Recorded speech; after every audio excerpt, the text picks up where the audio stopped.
Bonjour, de retour pour votre magazine de bande dessinée préféré Entre Cases, en direct sur Wash TV, sur Facebook Live et sur Twitch. Alors, on est en compagnie de Laurent. Bonjour Laurent.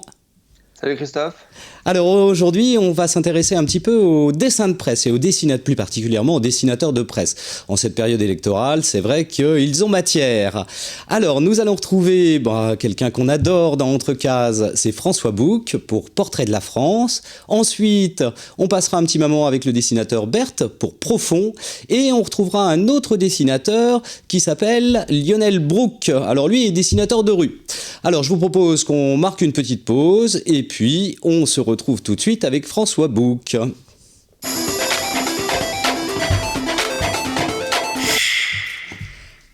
Alors, c'est l'occasion aussi de parler de François Bouc, bien sûr, qu'on adore, tout le monde sait quelle est l'importance de François Bouc pour Entre Cases, mais aussi d'une nouvelle maison d'édition, l'édition I. Voilà, qui viennent de sortir cet album qui s'appelle Portrait de la France. Et bien, je vous propose qu'on retrouve tout de suite François pour nous parler à la fois des éditions I et de son album.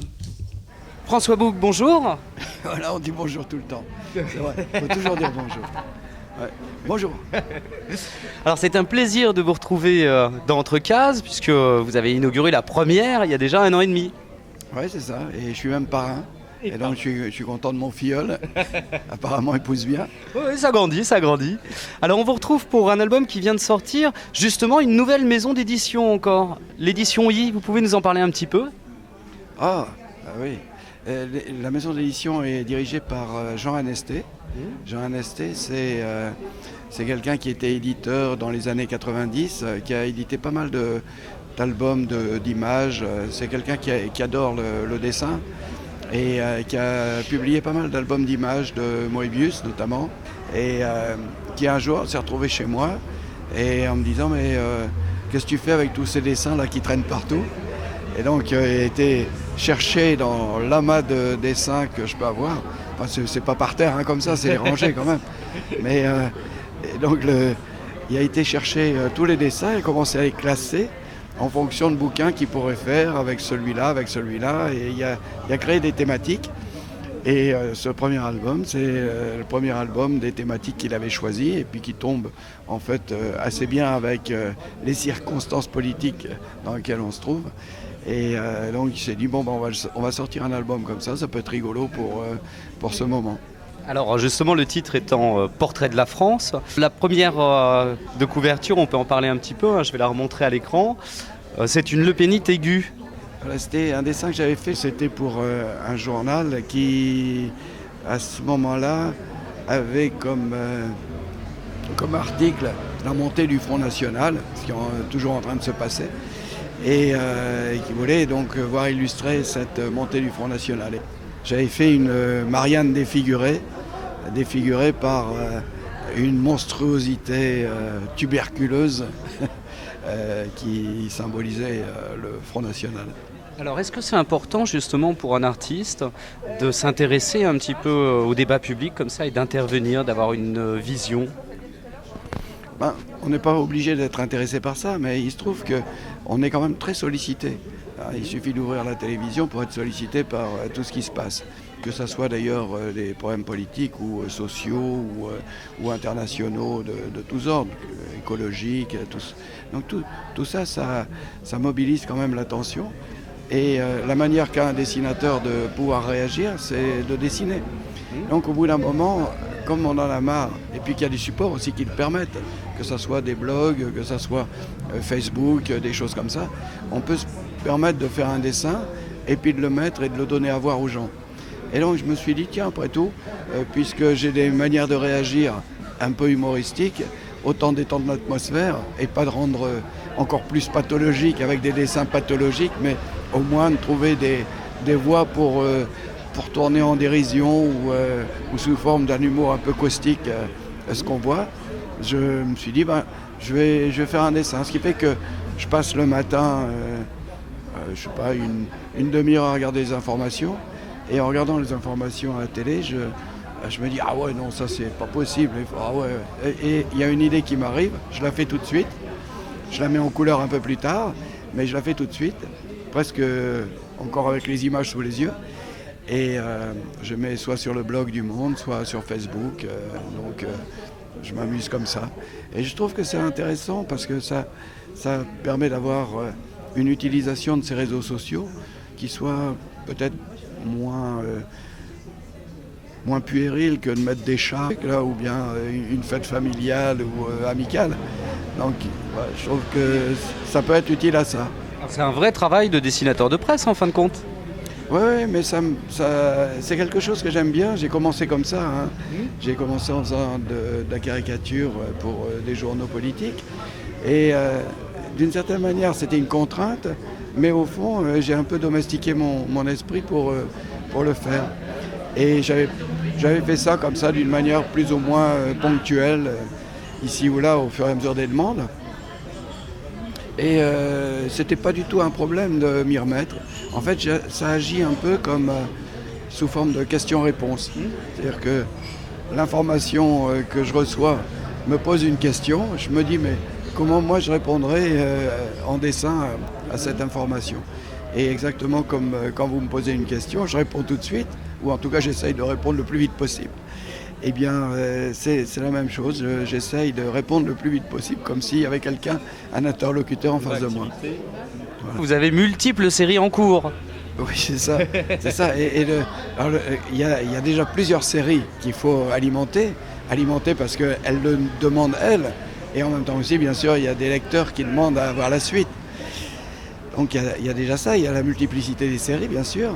Et en même temps aussi, la nécessité de s'impliquer totalement dans une histoire. Quand on dessine une histoire en bande dessinée, il faut y être à 100%.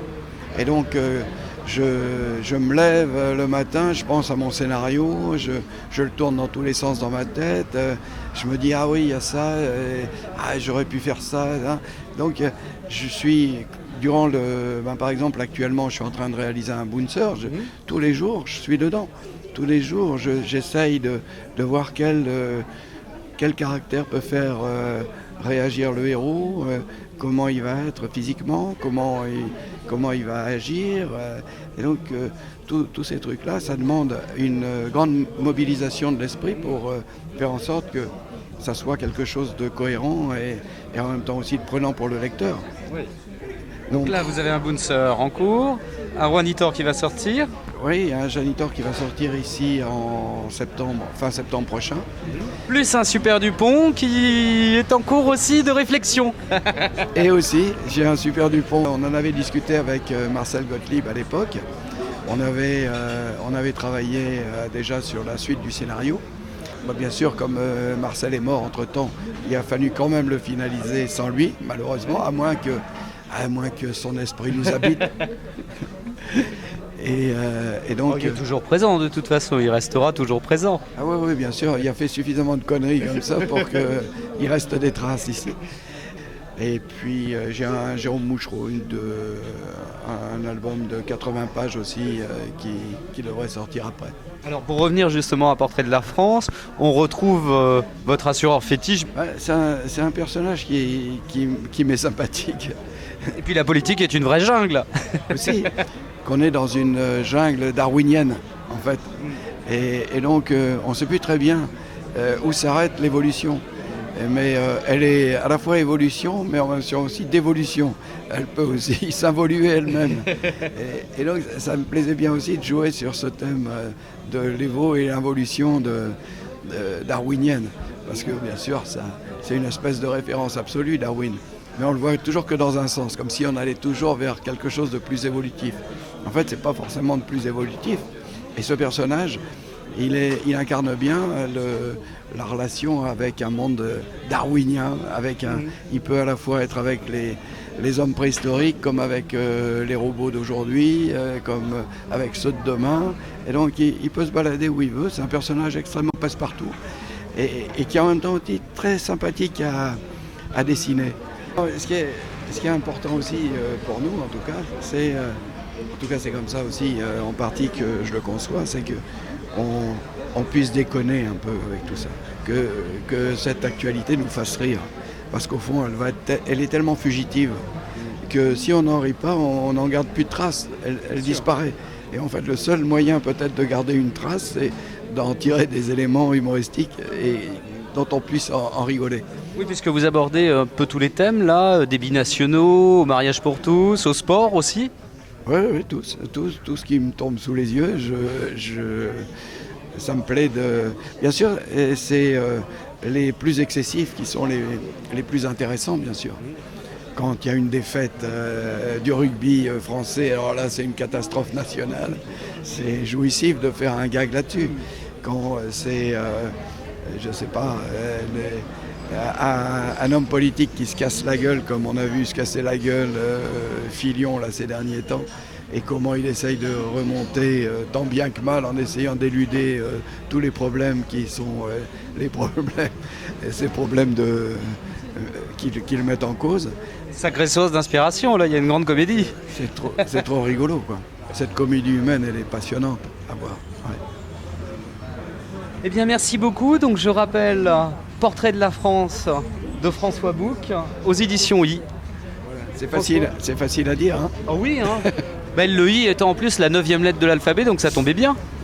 Ah bon, pourquoi Oh, bah pour le 9e A. Ah oui, bien sûr. Ah, bien sûr. François Bouc, merci beaucoup et à bientôt. Revenez quand vous voulez dans notre case. Oui, d'accord. Je suis un peu chez moi d'ailleurs. Bah, c'est vrai. Donc je vais revenir. Ouais. Alors franchement Laurent, je te conseille Portrait de la France si tu ne l'as pas lu aux éditions I. Entier, merci Christophe.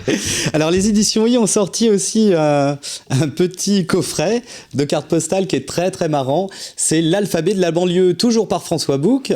C'est numéroté et signé. Et puis vous retrouvez les lettres de l'alphabet avec bien sûr le graphisme de François. C'est excellent. On va suivre cette maison d'édition parce que plein de choses bien en perspective. Donc les éditions I et Portrait de la France, François Bouc. Alors Laurent, on va continuer à parler un petit peu de politique justement, avec un album qui s'appelle Dans les coulisses de la loi, c'est ça ? Exactement. Eh ben on fait une petite pause et on se retrouve. À tout de suite.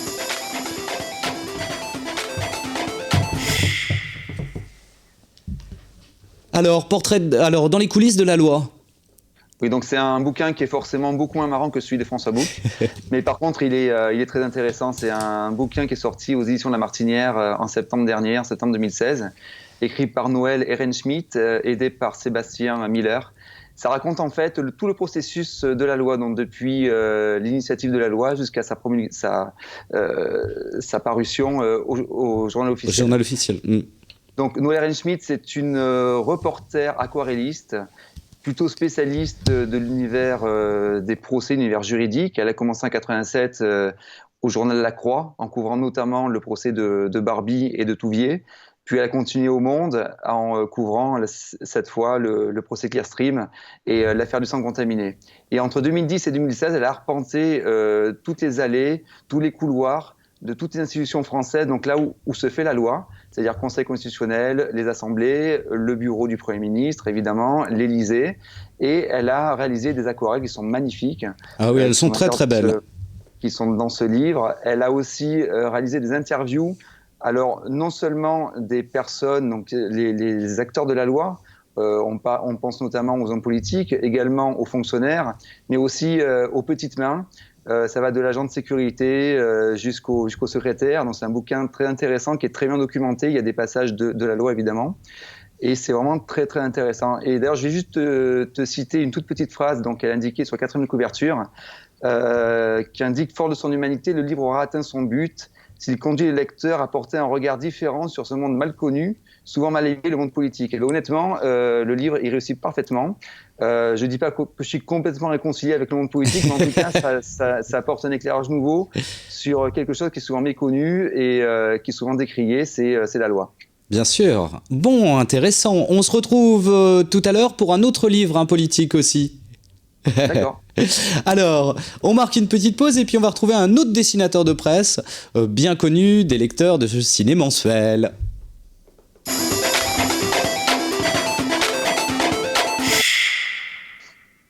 Alors, c'est l'occasion de parler encore d'une nouvelle maison d'édition. Il y en a pas mal des maisons qui se montent en ce moment. Donc, les éditions I tout à l'heure avec François Bouc. Et là, les éditions Roukmout qui sortent cet album de Berthe, Profond. Eh ben, on va les retrouver. Berthe, comme ça sera mieux. Berthe, bonjour. Bonjour. Alors vous êtes dessinateur de presse, caricaturiste, vous avez démarré dans la Grosse Bertha au départ? Pas tout à fait le Grosse Bertha, c'était l'Idiot International la veille qui sortait le mardi et la Grosse Bertha le lendemain. J'ai eu mon premier dessin oui, dans ces deux journaux-là, c'est la même semaine. Quoi. D'accord, alors après il y a eu l'Uma aussi? Oui, après oui, il y a eu pas mal de choses. Il y a eu l'Uma, il y a eu le Psychopathe, l'Écho des Savanes, Fluide Glacial. Et surtout après, oui, Spirou, Mon Quotidien, et un peu plus tard, Ciné Hebdo et Mensuel. Quoi. Alors effectivement, tous les mois, on peut vous retrouver dans Ciné Mensuel. Exactement. Est-ce que l'ambiance a changé depuis que Ciné n'est plus là? Oui, on a plus de vin maintenant pour nous. Quoi. Alors vous venez de sortir aux éditions Roukmout Profond, c'est votre 6e album. On peut dire que vous y allez fort quand même, hein? Non, bon, disons, je sais pas, j'ai pas l'impression d'y aller fort, c'est juste des dessins d'humour. Pour moi, non, ça, c'est ma manière de rire. J'ai pas l'impression voilà, de taper plus fort que ce qu'il faudrait. Alors surtout militaire, policier, la religion, c'est les thèmes qui vous inspirent?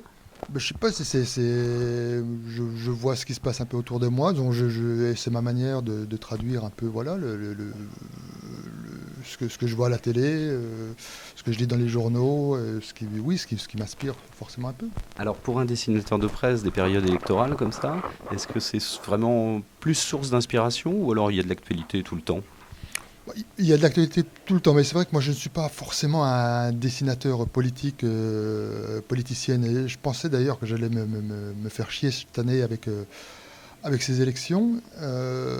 Mais finalement cette période est plutôt assez amusante, quoi. Il y a vraiment manière à s'amuser.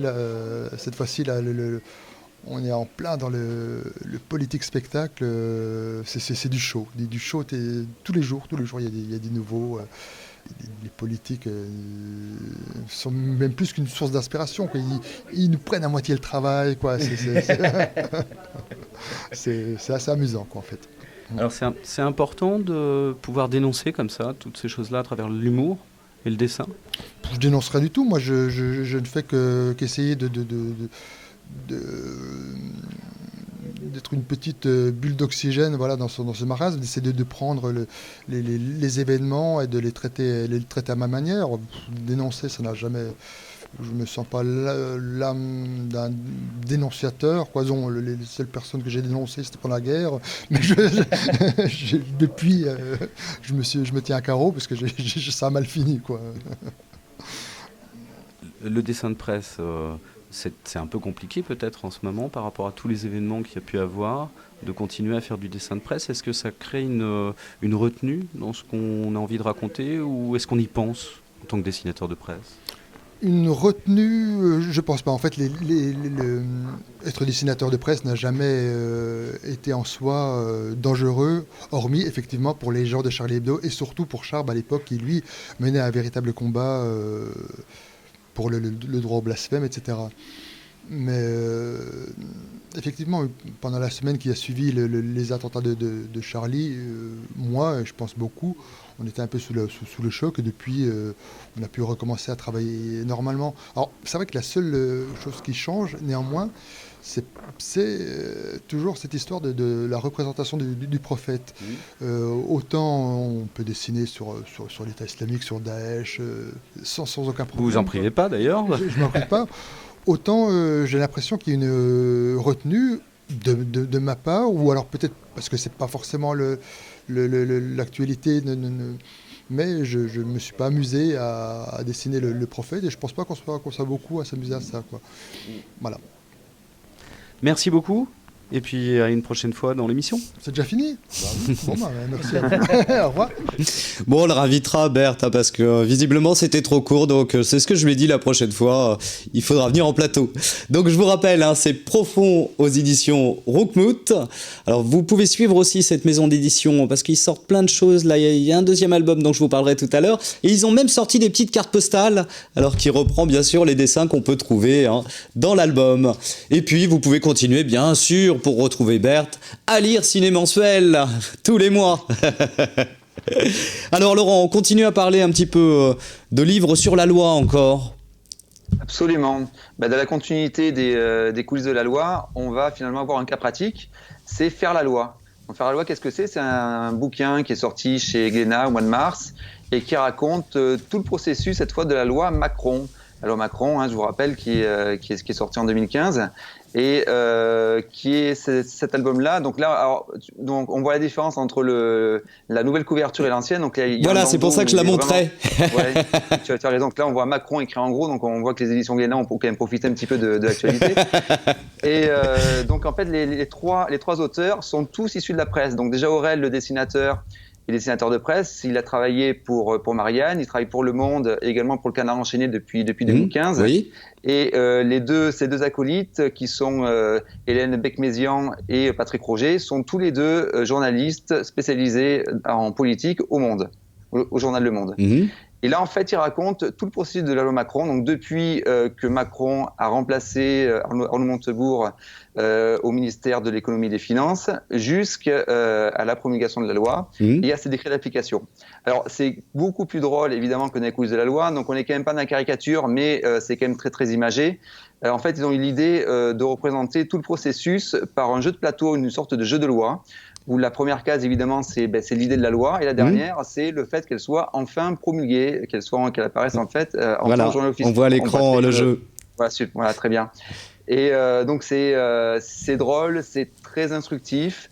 Ce qui est très intéressant, c'est qu'à la fin de l'album, ça c'est vraiment sympa, il apparaît aussi où en est aujourd'hui la loi Macron, c'est-à-dire tous les décrets d'application qu'il y a eu, des choses qui n'ont jamais été appliquées, et finalement les conséquences de la loi dans notre vie quotidienne. Donc ça, c'est super intéressant. Ce qui est intéressant aussi, c'est on voit aussi toute la conviction qu'il faut avoir pour un ministre pour faire adopter sa loi. Il faut évidemment convaincre sa propre majorité, son propre camp, et aussi la population par le biais des journalistes qui, comme on dit, qui utilisent un véritable pouvoir, et aussi toute l'administration derrière. Donc c'est vraiment très intéressant, et finalement c'est le fait de convaincre tout le monde a été un semi-échec, puisqu'on sait que la loi a été adoptée par le 49.3 au mois de juin et juillet 2015, donc finalement ça a été un semi-échec, même si la loi est là aujourd'hui. Alors entre la jungle de bouc et le jeu de loi, quel drôle de milieu. C'est ça. Alors on marque une petite pause et on retrouve le dernier dessinateur que j'ai pu interviewer.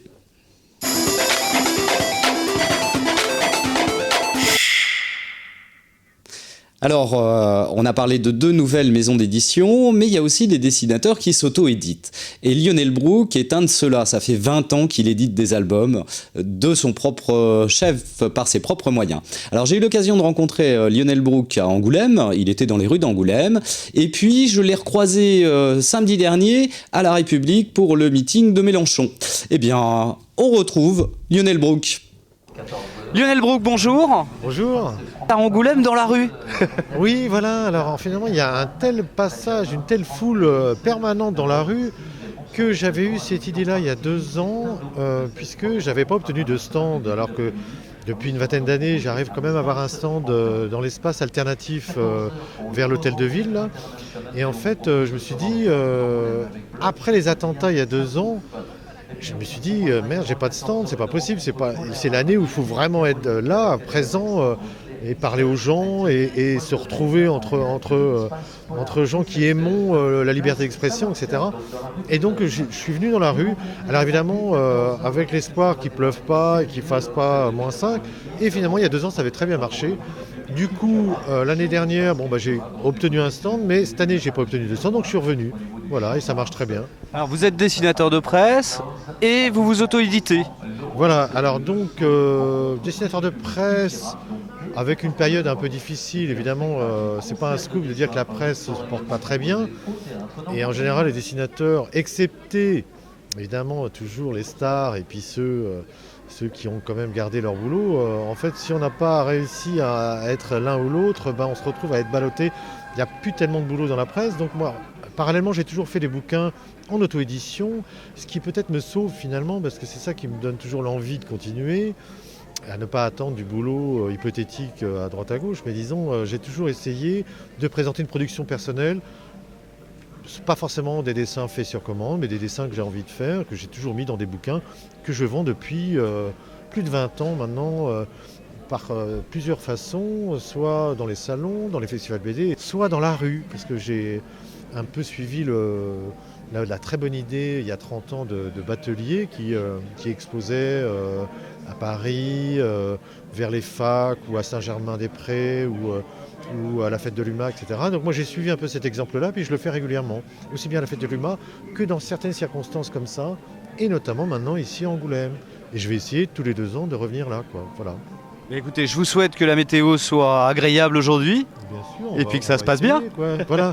Et puis ce qui est intéressant ici, c'est que j'ai beaucoup plus de place, du coup je m'étale. Donc finalement, ce qui est quand même assez rare, je suis peinard avec à l'air libre. Et on peut au moins discuter, et on n'est pas un petit peu obligé de faire à la chaîne. Là, moi, je prends le temps de discuter avec les gens, de faire des jolies dédicaces. Et c'est un autre contact, peut-être plus cool que dans les bulles où on est un peu compressé. Voilà. Lionel Brooke, merci beaucoup et à bientôt. Merci à vous, et puis continuez dans la culture, on en a besoin. Hein. Merci beaucoup. Hein. Ah, il est sympa ce Lionel Brooke. Voilà, alors vous pouvez le croiser dans les manifestations, au hasard. Alors, on va parler un petit peu rapidement de livres, notamment du Salon du Livre, où on se retrouvera, Laurent, ce week-end. Voilà, absolument. Livre Paris. Donc, on va se croiser. Ah ben j'espère bien. Ouais. Alors, aux éditions Roukmout, justement, un deuxième album qui est Héros Shiman de Rifo. Ça, c'est excellent, très très drôle. Ils ont sorti aussi des cartes postales.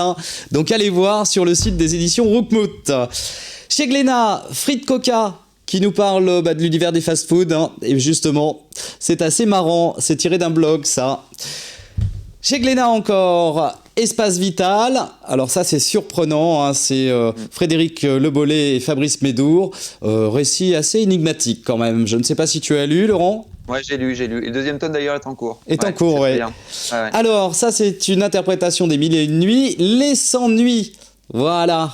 Et ça, c'est aux éditions Casterman par Isabelle Greenberg. Tu as lu ça aussi ? Non, j'ai pas lu celui-ci. Ah, c'est assez chouette au niveau du graphisme.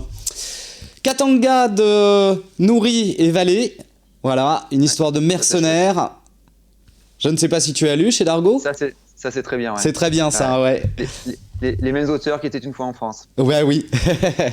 Alors, une réédition, le réseau Madou. Ça, c'est aussi chez Dargaud. Ça a été édité il y a déjà pas mal de temps. On est vraiment dans la ligne claire, là. Ça, j'ai pas lu du tout. Petit traité d'écologie sauvage, ça c'est chez Steinkiss. Voilà.